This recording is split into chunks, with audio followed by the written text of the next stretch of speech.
Hello everyone, welcome to another video.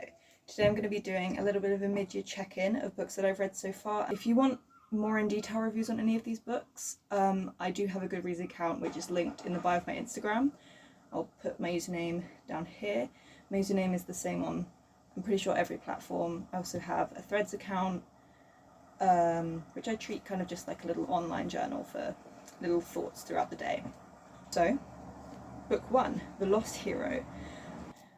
I finished reading Percy Jackson and the Olympians probably maybe like 4 or 5 years ago now. So my Percy Jackson memory was not the freshest, and I started this book and was gobsmacked to find someone who was not Percy as our narrator. That was quite world shattering for me. I also realised that it was a memory loss trope, which, if you know me at all, you would know is one of my least favourite tropes out there. I despise the memory loss trope. However, that being said, I was willing to give Uncle Rick a chance, and the man pulled through, as he always does. It was a great book, and much like the rest of the series, I powered through it, and it got 5 stars from me on my Goodreads. So that was the first book that I read. I actually picked up this read when I was halfway through The Son of Neptune, just for a quick little read. It is The Fall of Icarus by Ovid.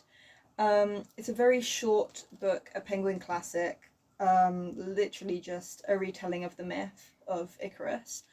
I must admit, I'm not sure what I expected, because it's quite a short myth. So I was like, surely there can't be like even this much to be said about it.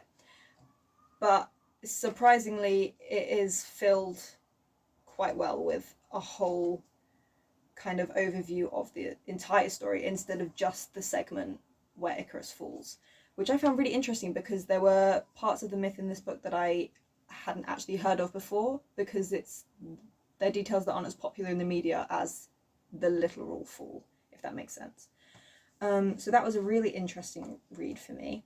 And then I finished off The Son of Neptune. Percy came back, the one and only. I must admit, at this point though, when I got to Percy, I was growing quite fond of Jason, Piper and Leo, especially Leo. Leo quickly became one of my favourite characters in the series, but I was happy to have our boy back, even though he was also an amnesiac, which drove me slightly crazy, but it's okay, because I powered through it, and it ended up just as amazing as all the other books by Riordan, so it was not a problem. The next 2 books on my list I read as part of the 2024 Carnegie shortlist, so I don't actually have the physical copies on me, but I'll put pictures up here. So the first one I read was called The Door of No Return by Kwame Alexander, and it was a book that was set out much like a book of poems, and it was from the point of view of a young Ashanti boy named Kofi, or Coffee, forgive me if I pronounce that wrong. But it provides insight into the suffering of him and his people at the hands of colonists. I did cry while reading the book. It was a very emotional experience for me personally. I read it quite quick, because the way it was structured made it very easy to just kind of mission through it. And it was also a very gripping story, so 2 and 2 were working together very well there. The next book that I read as part of that shortlist was A Songwalker by Zillah Bethell. I'm not going to go into too much detail on this book, because I have already done an in-depth video of it on my channel, if you want to go and watch that. But it was a very good book. Again, another memory loss trope, which is surprising, because that would make the 3rd memory loss trope book that I'd read this year for someone who doesn't like memory loss tropes. They were all unintentional. I didn't realise they were memory loss when I picked them up. But if you want to hear more about that, go watch the other video on my channel. Next up, I read The Mark of Athena.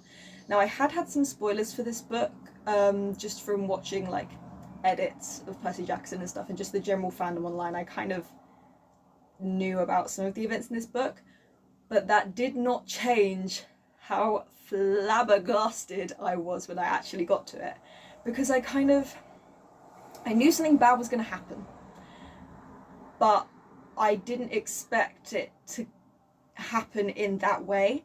I felt very caught off guard and I was miserable. I was absolutely distraught. However, I was not as distraught as when I finished reading the next book, The House of Hades.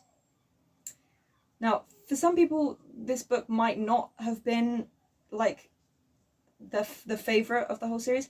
It was my favourite because it got the biggest reaction out of me emotionally.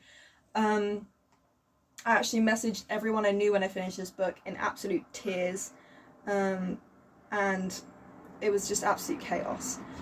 I became very attached to like the characters and stuff, even though quite a few of them that were referenced from the Percy Jackson and the Olympian series I didn't actually remember, because like I said, I read those books 4 or 5 years ago now, but it kind of like just I remembered what I needed to, if that makes sense. So characters were like returning that I didn't remember ever appearing in the first place, but then I immediately got really emotionally attached to them again. And I'm not going to say anything else because spoilers. So at this point, I'm literally missioning through the Heroes of Olympus series. I'm not reading anything in between because I am invested in this series, right? And I'm thinking to myself while reading this book, how can you have that much more to say? What? I'm quite nervous.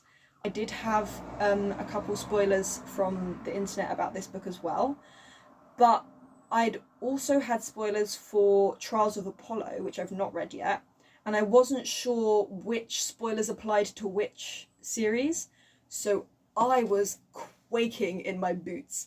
I kind of knew to expect something, but I wasn't sure exactly what to expect, and it was driving me insane the whole time I read this book. It was actually crazy. I think I kind of just emotionally detached myself from this series after reading House of Hades because I couldn't take the heartbreak anymore. And thank God I did. I can't say anything else because it's spoilers. But, oh, fuck Octavian, by the way. I don't think that counts as a spoiler. I think that should just be common knowledge. Fuck that guy, he sucks. My 9th read of this year, bearing in mind my reading goal this year on Goodreads was actually 6 books because I didn't have much faith in myself, and we're already like we're in like double digits, guys. I'm so proud of myself. But Girl with the Pearl Earring. So I kind of read this book because in my head I was like, Heroes of Olympus was a lot for me to process and cope with spiritually, so I feel like just something a bit more chill, a bit more like normal kind of thing, and this book was perfect. It doesn't have like, it's got quite long like chapters. They're not really chapters, it's separated by like as the year changes, and it's from the point of view of, I think her name's Gret, maybe.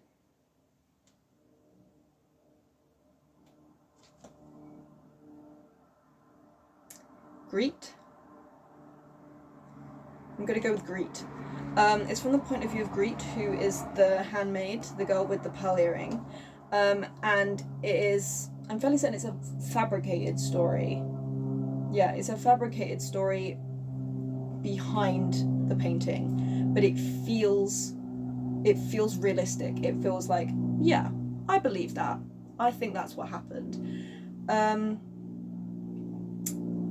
I thoroughly enjoyed this book. I got through it so quickly. Usually after I finish a series, I go through a period of like mourning about how I don't get to read that series anymore, and it puts me in a massive reading slump.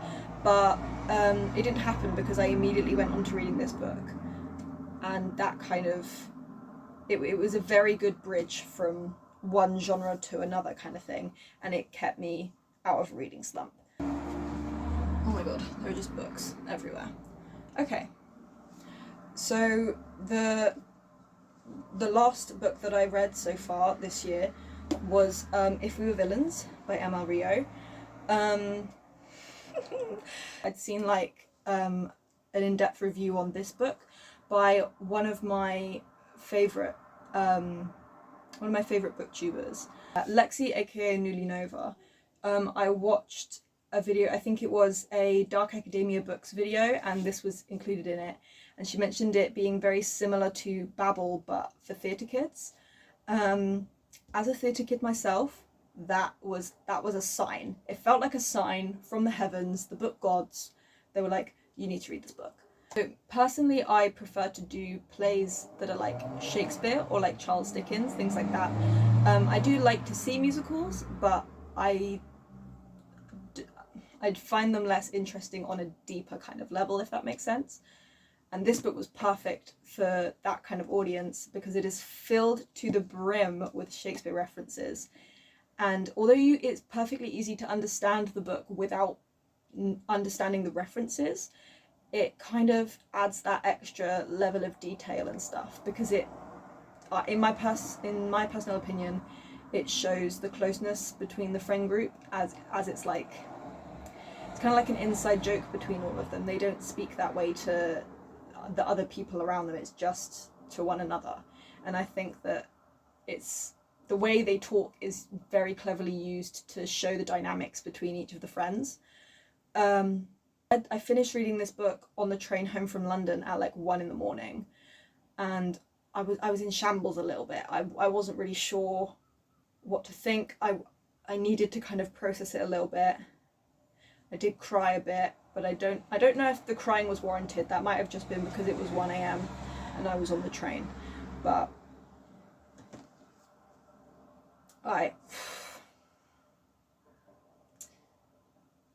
it's hard to cope being a reader sometimes, guys.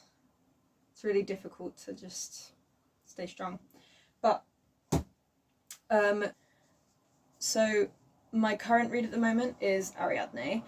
It wasn't the book that I planned to read after If We Were Villains, but I put a poll on my Instagram story and it was the book that ended up winning. So it was the book that we went for. Yeah, we're less than 100 pages in at the moment, and it's very much a book that is similar to books that I have enjoyed. For some reason, I'm struggling to kind of really get my teeth into it. Like, books similar to this, such as like Circe or like Song of Achilles, stuff like that, that's all kind of like Greek mythology retelling sort of things, I have absolutely devoured before.